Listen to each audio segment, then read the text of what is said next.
Hello, bonjour, aheo, akwaba. Welcome. You are listening to the Liberated Self podcast with your host, Olivia Atsa. How are you all doing? I know it's December 31st, 2025. Can you believe that it's the last day of the year, basically? I feel like the year went by so fast. Sitting here right now realizing that it's December 31st feels unreal, and I'm not going to lie.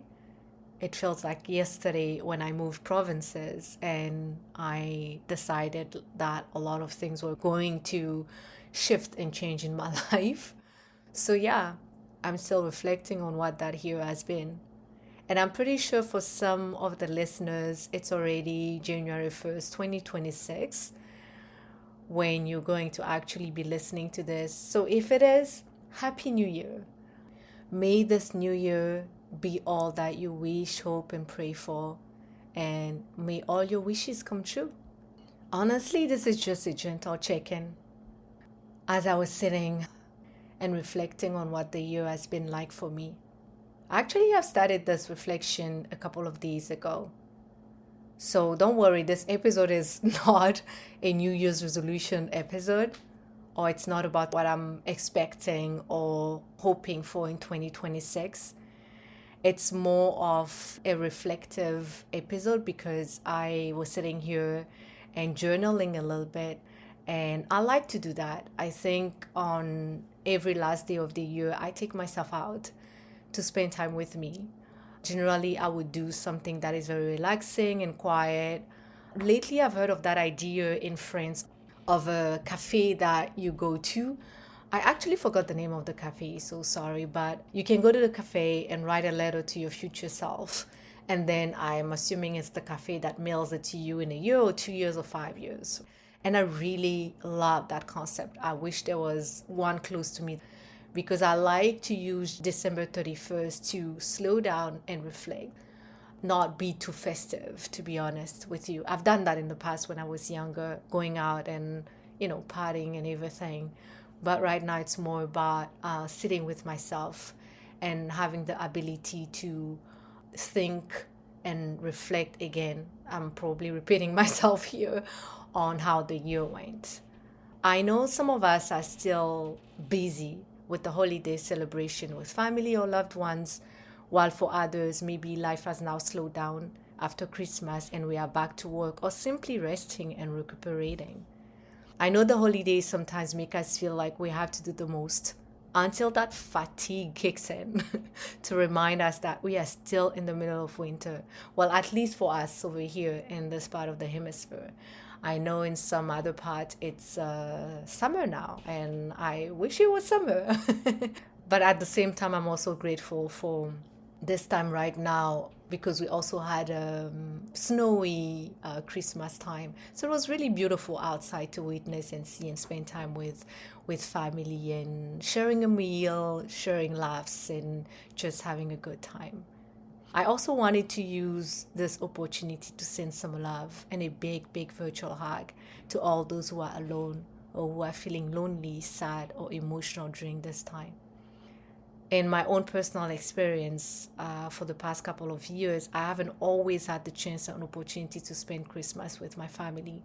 And even though I try to make the most of it wherever I find myself, I can understand this season not always being a particularly joyous or festive one for everyone. So, wherever you find yourself right now, I hope you are doing well. I wanted to jump on here today thinking in my head like, one last for the road.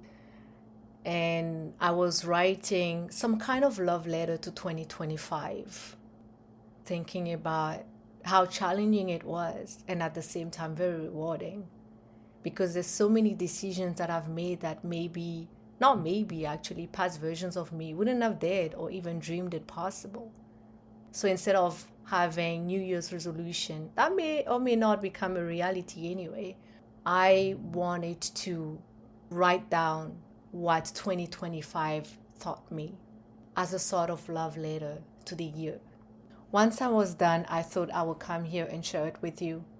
I couldn't think of a better way to end the year with you, to be honest. And as you listen to it, Maybe it will inspire something in you. And whether it does that or not, it's okay. You can just listen to it and take it in. And if you are up for it, maybe reflect on what this inspires in you. This is really me opening up to you again one last time this year and sharing my heart with you. This is me sharing something that maybe in the past I would have kept very private. But seeing how I have been challenging myself this year and boldly stepping out of my comfort zone, I thought, why not? I would jump on here and share it with you and hope that my heart is received in the best way possible. So the writing is about what 2025 has taught me, seeing that it was kind of a challenging year for me overall. And at the same time, I would say very rewarding. And here it goes. I'm finally starting to loosen my grip on life. It felt like I was being forced to look at the dreams I hold dear and examine the ones that are actually mine versus the ones that were inherited from birth, potentially clouding my judgment or view of life. I needed to move away from all the shoulds and explore the what ifs. What if I let life surprise me? What if I allowed myself to dream bigger than I have ever done before, and I believed I was worthy of all my dreams, even the insane ones? What if I didn't have to be in survival mode anymore, addicted to pain and suffering? What if I could live an abundant life? What if I reimagined what success looked like for me, or better yet, felt like to me, to my body? What if I let myself be supported and received without guilt or shame? What if I believed that life loved me? What if I am safe in this world? And even better, I am divinely guided and protected. What if I am not behind or late? I'm simply on the road less traveled, so it requires a new compass or a new map. What if I just let go of control and trust? This year had me realize that some things are just out of my control. I certainly cannot force the outcome, but the desires, the hope, wishes, and prayers can remain. This year was a journey into the unknown and out of my comfort zone, a journey of exploration of the creative void, the in-betweens of life or liminal spaces.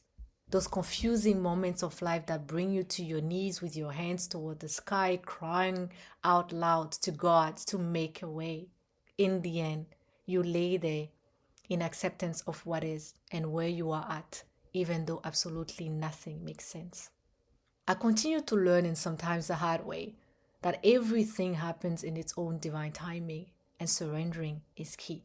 The motivational phrase, a dream delayed is not a dream denied, made more sense this year.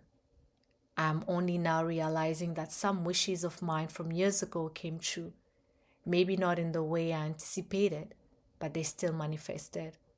But as they manifested, though, they also taught me that not all my dreams are in alignment with what I truly desire or the current version of me. We all change and grow. At least that's what I want to believe. This year has given me the courage to make hard decisions that maybe the version of me 5 years ago wouldn't have dared or dreamed it possible.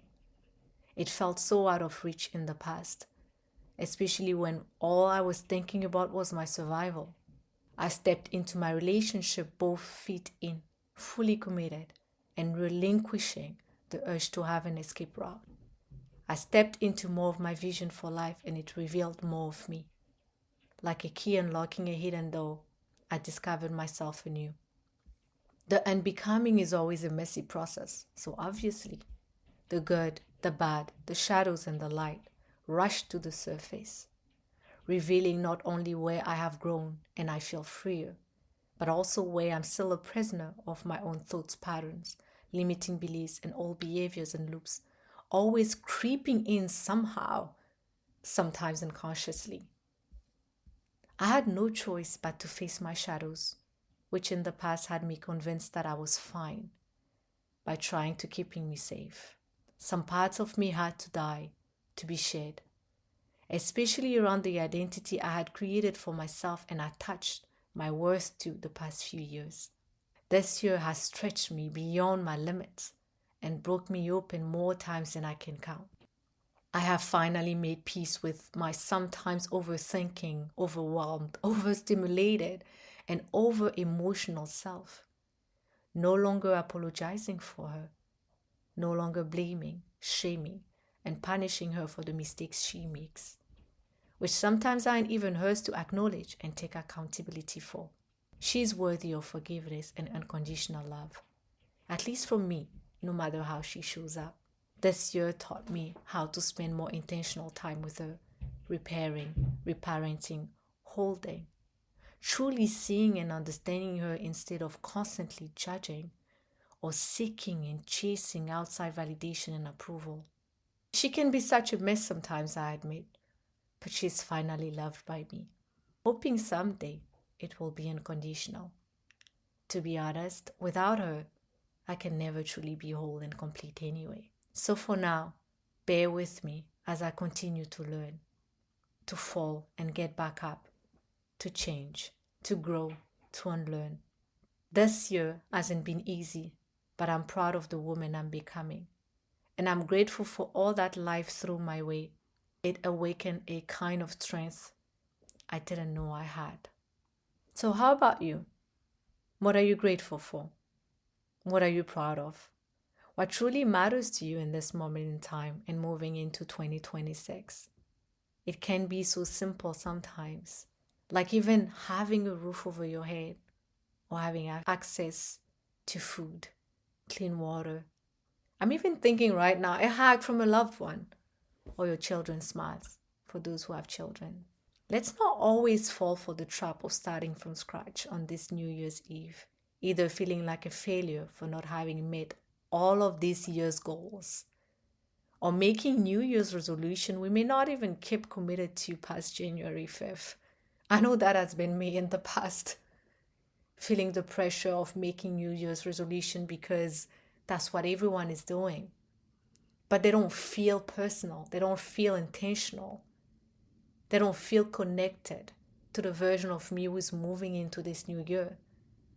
So they kind of useless at the end of the day, because I don't stay committed or I easily give up on them. It's okay to go at our own pace, as long as life feels aligned, steady, and joyful. And just so you know as well, feeling grief on this New Year's Eve is completely okay too. I remember feeling a bit of grief around Christmas this year, not because I wasn't surrounded by love, but it looked different than what it was last year, when I had the opportunity to travel home and be with my family, and everyone was there. Those memories came back rushing through my head at one moment in time, and I just cheered up just a little bit, because it was a good reminder there can still be some pain, some grief of the fact that my family is not around this year. And there's also joy, because I have another family that I can spend some time with. And I'm deeply grateful for that. So yeah, two truths can exist at the same time. It's okay to feel grief. Just try to be with it. And I hope that's enough. So that's it for me. A very short and sweet episode as we bid farewell to 2025. It's putting a smile on my face actually. And also it's making me a little bit emotional, because as I'm sitting here, my heart beating fast, I am just grateful for everything. I am deeply grateful for you. Thank you for beginning this journey with me in 2025. Thank you for your presence, your heart, and your listening ear. It truly is an honor to show up here every single time, knowing that I have an audience, however small. I truly am grateful for every single one of you. Happy New Year! I look forward to talking to you again soon. And in the meantime, I hope life is being kind to you. Midai Munase, which means again for the last time. Thank you in my mother tongue. Until next time, all my love.